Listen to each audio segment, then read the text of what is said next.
Hello class 10 students, कैसे हैं आप लोग। जैसा कि आप सबको पता है, अभी ट्रायंगल चैप्टर हम चेक कर रहे हैं। इसमें पिछले कुछ वीडियोस में हम क्वेश्चन नंबर 6 तक कर चुके थे, एक्सरसाइज 6.3 का। आज हम 7 से कंटिन्यू करते हैं। ठीक है, ध्यान से देखो, बहुत इजी क्वेश्चंस है। एक सिंगल कॉन्सेप्ट है, सिमिलर कैसे करना है, इसके अलावा कुछ नहीं है इस एक्सरसाइज में। अब 7 में देखो, फिगर एक दिया हुआ था 6.38, जिसको मैंने यहां प्लॉट कर दिया है। इस फिगर में स्पेशल कुछ था नहीं। एबीसी एक ट्रायंगल है, एडी एक परपेंडिकुलर है जो बीसी के ऊपर है, और सीई एक परपेंडिकुलर है जो एबी के ऊपर है, और दोनों परपेंडिकुलर्स पी पे इंटरसेक्ट करते हैं। बस इस इमेज में इतना ही गिवन है, और इसके हेल्प से हमें कुछ ट्रायंगल्स को सिमिलर प्रूव करना है। तो 1 बाय 1 हम करते हैं। जो हमारा फर्स्ट है, इसमें हमें प्रूव करना है triangle AEP similar triangle CDP. और सबसे मजेदार बात यह है इसमें कि ये जितने ट्रायंगल सिमिलर करने हैं, एक ही रूल से करना है। आप ध्यान देना, एंगल एंगल एंगल, मतलब एंगल अगर दो इक्वल हो गए तो हो गए, that's it.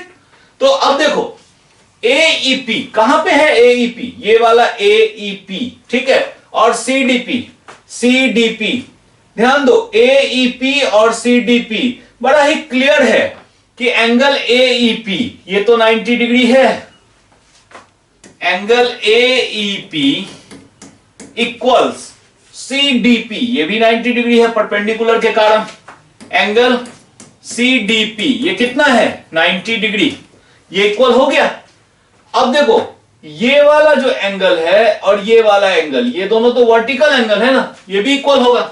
Angle A PE equals angle CPD. क्यों? क्योंकि ये दोनों वर्टिकल एंगल्स हैं। ठीक है, तो वर्टिकल एंगल्स अगर इक्वल होंगे तो अब हम ये देख रहे हैं कि इन दोनों ट्रायंगल के दो एंगल तो इक्वल हो गए। So triangle AEP similar triangle CDP किस रूल से, ए रूल से। ये रूल कहता है कि दो एंगल सेम है तो हम सिमिलर कर सकते हैं, हमें कोई जरूरत नहीं है तीसरे एंगल को दिखाने की। क्लियर है, कोई कंफ्यूजन? देखो इसी तरह से अब हम आगे बढ़ते हैं। सेम इमेज की हमें जरूरत है तो हम इमेज को कैरी करते हैं। ठीक है, अब देखो आगे हमें क्या करना है, जस्ट अ सेकेंड। ठीक है, अब हमें आगे क्या करना है वो देखो, सेकंड पार्ट। सेकंड पार्ट में क्या है, हमारे पास है triangle in triangle ABD and triangle CBE. अब हमें एबीडी और सीबीई में करना है। एक बार देख लो एबीडी कौन सा है, एबीडी ये वाला, और सीबीई ये वाला। एक काम करते हैं ना, 90 डिग्री तो दोनों में है, तो हम एक काम करते हैं, angle A D B equals angle, एक तो एडीबी 90 डिग्री है और सीईबी ये 90 डिग्री है, सीईबी इक्वल्स 90 डिग्री, ये तो है ही। ठीक है, परपेंडिकुलर है तो 90 डिग्री होगा। दूसरा देखो आप, एबीडी, ध्यान से देखो, एबीडी और सीबीई दोनों में एंगल बी कॉमन है। ठीक है, अब हम कह सकते हैं कि angle A B D equals angle CBE. क्यों? क्योंकि ये कॉमन है, दोनों हमारा कॉमन है। सॉरी, इसका मतलब ये हो गया कि ट्रायंगल ए बी डी दो एंगल अगर सेम हो गए तो तीसरा होगा ही, उसको दिखाने की कोई जरूरत नहीं होती। हम कह सकते हैं कि ए रूल से ये दोनों के दोनों हमारे सिमिलर हो गए, दैट्स इट। क्लियर है, ये दो हमारे हो गए। अब इसके बाद आप अब देखो आगे, सब इसी रूल से होंगे, कोई भी डिफरेंट रूल आना नहीं है इसमें। ठीक है, अब देखो थर्ड हमारा क्या है, थर्ड है ट्रायंगल एईपी और triangle AEP and triangle ADB. देख लो एईपी कहां पे है, देखो एईपी और एडीबी, ध्यान से, एईपी और एडीबी। सबसे पहले देखो 90 डिग्री तो है ही, एईपी मतलब angle AEP equals ADB, angle ADB equals 90 degree. यहां तक तो कोई दिक्कत है ही नहीं। अब ध्यान दो, एईपी इसमें भी ये एंगल है और ए बी डी, इसमें भी ये एंगल है। तो ये एंगल जो है हमारा एंगल ए नहीं, just a second,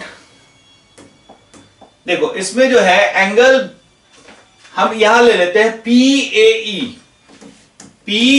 E equals और डी ए बी, ठीक है, एंगल डी ए बी, ये दोनों भी इक्वल हैं। क्यों इक्वल है? ये हमारा कॉमन है, ठीक है, ये क्यों इक्वल है? क्योंकि ये हमारा कॉमन है। अब इसके बाद देखो, so triangle A E P similar triangle ADB, एक ही टारगेट है कि दो एंगल सेम कर दो। किस रूल से? ए रूल से, ठीक है, ये भी हो गया। क्लियर है? कोई कंफ्यूजन? सेम स्टेप हम ले रहे हैं, एक 90 डिग्री मिल रहा है, एक कॉमन मिल रहा है। इसी तरह से आपका फोर्थ भी होगा, बट फोर्थ मैं आपके लिए छोड़ देता हूं, फोर्थ आप खुद करोगे, देख लेना। दो एंगल तो 90-90 सेम होंगे और एक कोई कॉमन होगा, दैट्स इट, ठीक है। अब इसके बाद देखो हमारा जो अगला क्वेश्चन है, क्वेश्चन नंबर 8, इसको आप ध्यान से देखो, जस्ट 1 सेकेंड, 8। अब देखो इसमें क्या सब है। सबसे पहले है कि एक पैरेललोग्राम है ABCD, ठीक है, एक पैरेललोग्राम है ABCD। तो जो है पहले तो उसको प्लॉट करते हैं, हम पैरेललोग्राम ड्रॉ करते हैं। देखो हम इसमें एक काम करते हैं, नेम्स जो डालते हैं पहले एक बार स्टेटमेंट्स को देख लेते हैं। E is a point on side AD produced of a parallelogram.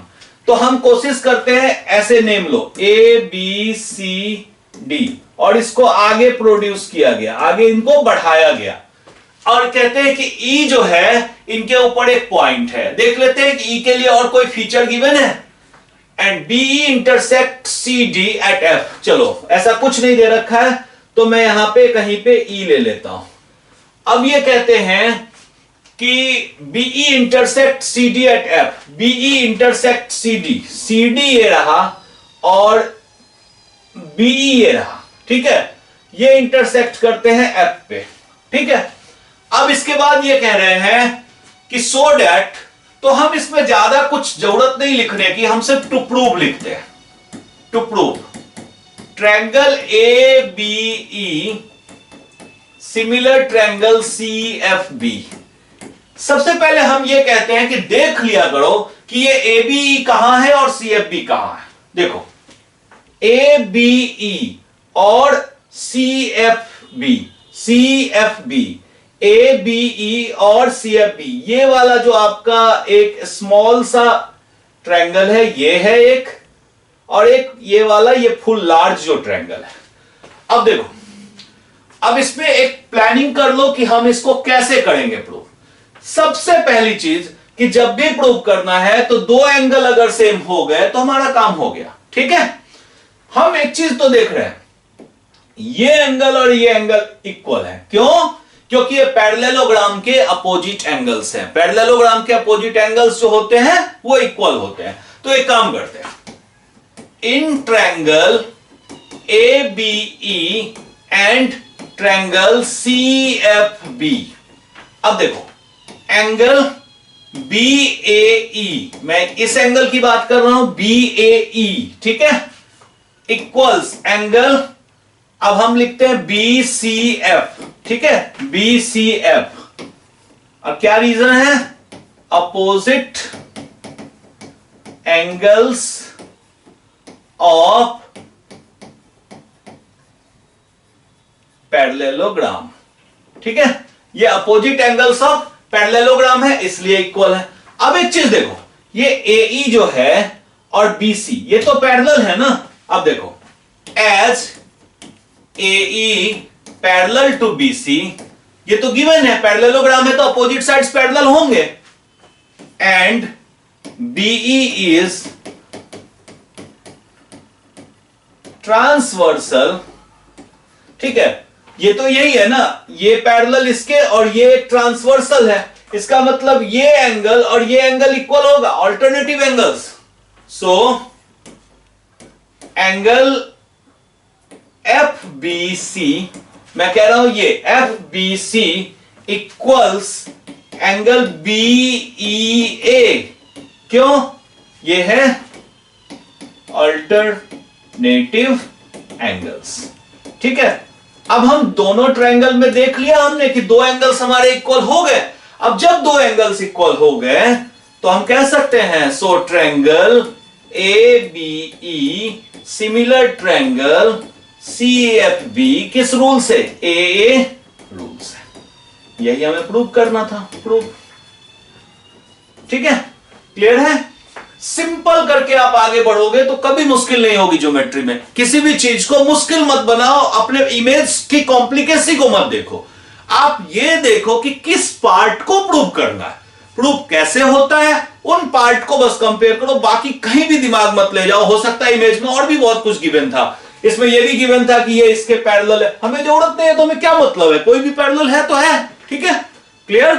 ठीक है, तो अभी हम इस वीडियो में यहां तक रखते हैं। अपना ध्यान रखो, ऑलवेज प्रैक्टिस करो, जितना प्रैक्टिस करोगे सक्सेस वहीं छुपा हुआ है। ठीक है, एंड प्लीज पूरी वीडियो देखो और लाइक शेयर एंड सब्सक्राइब जरूर करो। Thank you.